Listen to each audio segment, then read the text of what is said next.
you get, the harder it gets.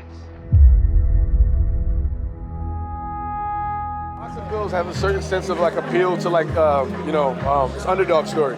You know, I think we all feel like underdogs in some type of way in life. You know, life's hard. We go through challenges and hardships. So when you see a character go through those same type of struggles and they're able to overcome them, you know, in a massive way, it's almost like we can do it too. So I think that's why, you know, there's been so many boxing films, and that's why people love these movies so much. Yeah, I just wanted to make the fights bigger. You know, I think in the 9th film, you know, throughout both franchises, you know, you want to make things bigger and better without making them cheesy. You know, and for me, like shooting them in IMAX was one of the big deals for me. You know, just immersed into that world. You know, it feels like you're right there in the ring. And the sound design, you know, having a deaf family and being able to communicate and play with sound was something I was really, really proud of, and I wanted to distinguish myself from other movies. Damon Anderson is a collaboration between myself and Michael B. Jordan. You know, I play the role. He represents many things, you know.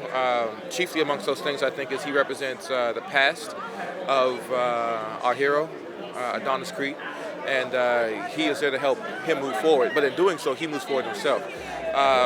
He's a man that's broken. He's a man that's been away from his dream for a very long time. He's got a deep emotional life. He has a lot of internal things that he's dealing with because of a very traumatic external event, you know, which we discussed in the film. So, how long have you known each other?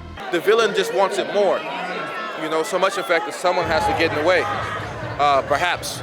You know, I like that. I like the idea of really going for your dreams and ambitions like a hero, but you just don't have the rules that a hero has. And to me, that's the difference. You know, if you make your own rules or if you follow the rules, that's the difference between a villain and a hero. I think, you know, it's really special because Mike is at the helm and he's one of my dearest friends, and I'm just so extremely proud of him. So, but it's also just a brilliant film. Even if he wasn't directing, I would be like, oh, we made a good movie. Your mama to Mila in this, it's so special. How was it on set with her? It was incredible, and I can't wait for audiences to meet her because she's so remarkably talented and charming, and never mind the sort of important representation that we get to see by her, which we don't see on screen enough. She's just tremendous in the film. I mean, he became the boss, but he never really became the boss, you know.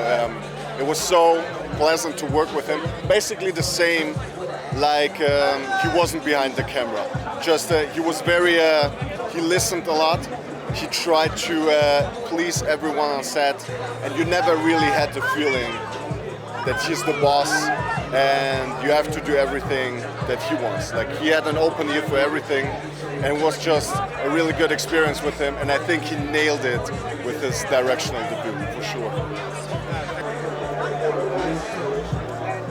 I admire the guy anyway for everything that he achieved. I'm very happy to call him a friend.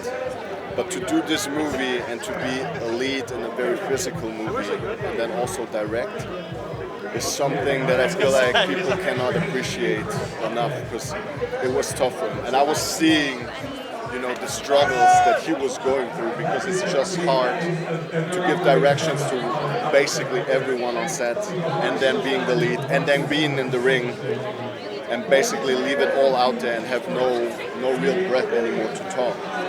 So it was very inspirational. Well, what Michael has done, particularly with the final fight, is really remarkable. I mean, we've made a lot of these Rocky and Creed movies, and Michael figured out a new way to film the big boxing matches that is just unique, different, and so visually exciting, you won't believe it. He's dealing with imposter syndrome. He's dealing with the idea, do I really deserve everything I've received in this world? And I think we can all relate to that. And it doesn't matter whether you're a successful heavyweight champion like Adonis Creed or whether just a regular person on the street.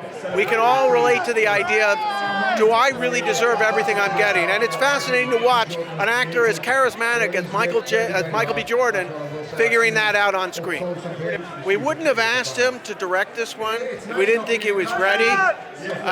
But he watched really carefully all the great directors that he's worked with in the past. He prepared extra long because of COVID. He had extra time and really knocked it out of the park. Really was prepared, had new ideas, everything you want. Adonis Creed is a character I think everyone can relate to. is going through a few struggles in life, as is pretty Ricky Conlon. But we come together and we put on an amazing fight, as we did in Creed 1. So Creed 3 is a transition from Creed 1. It's amazing the job that the guys have done. Michael B's put in an awful lot of work, and I'm just proud of him. I'm proud to be part of this amazing franchise. You out there boxing. I need you to start fighting.